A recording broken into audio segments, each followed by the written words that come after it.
అంటే మీరు ఒక వ్యక్తి ఒక రివ్యూ అయితే ఇచ్చారు మీ పెసరట్టు కోసం, అయితే మీరు అది ఆయన నా సినిమా గురించి ఇవ్వలేదు, అది నా కోసం ఇచ్చిన రివ్యూ, అది దాన్ని పట్టుకుని మిగతా వాళ్ళందరూ వెళ్తున్నారు అని అంటారు.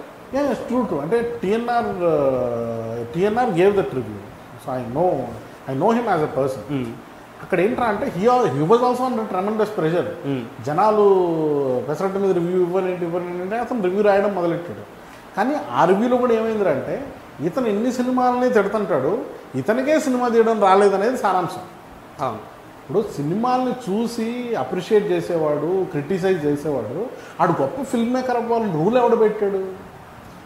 Film theory, film making, film criticism, ఈ మూడు డిఫరెంటే. ఒక్కొక్కసారి film critic also might become good film maker. Good film maker can also turn into a good critic. ఒక good film maker can profoundly express certain film theories. ఇవి మూడు రకాల different expertise సినిమాకి సంబంధించి. Just because I'm a critic I need not make a great film. ఈ fundamental difference ఎందుకు జనాలు అర్థం చేసుకోలేరు నాకు ఇప్పటికీ అర్థం కాదు. మరి అలాంటప్పుడు నా సినిమాని క్రిటిసైజ్ చేసిన వాళ్ళు ఫిల్మ్ మేకర్స్ అని నేను ఛాలెంజ్ చేయాలా? ఓకే మీరు తీసి చూపించండి అందామా? చాలా రెడిక్యులస్గా అనిపించదు? నా సినిమా చూసిన ప్రేక్షకుడికి నచ్చలేదండి, ఆడు తిరిగితే నేను పడతా. ఎందుకంటే వాడు ప్రేక్షకుడు, అతనికి అధికారం ఉంది. నీకు నువ్వు అన్ని సినిమాల గురించి మాట్లాడుతావు, నీకు సినిమా తీయడం రాలేదు అనే అధికారం అయితే లేదు. అలాంటప్పుడు నేను అదే ఛాలెంజ్ చేస్తాను. ఓకే నువ్వు తీసి చూపించు అంటా. ఒకవేళ ఫిల్మ్ ఇండస్ట్రీ వాళ్ళు అంటే నేను ఇప్పటికీ వాళ్ళకి అదే ఛాలెంజ్ చెప్తా. ఓకే నా సినిమా ఫ్లాప్ అయింది, అండర్స్టాండబుల్, కానీ నేను క్రౌడ్ ఫండింగ్లో సక్సెస్ అయ్యా. మీరు ఎవడైనా 5,000 మంది వరకు దాదాపు ఫిల్మ్ ఆస్పిరెంట్స్ ఉన్నారు ఇప్పుడు హైదరాబాద్లో.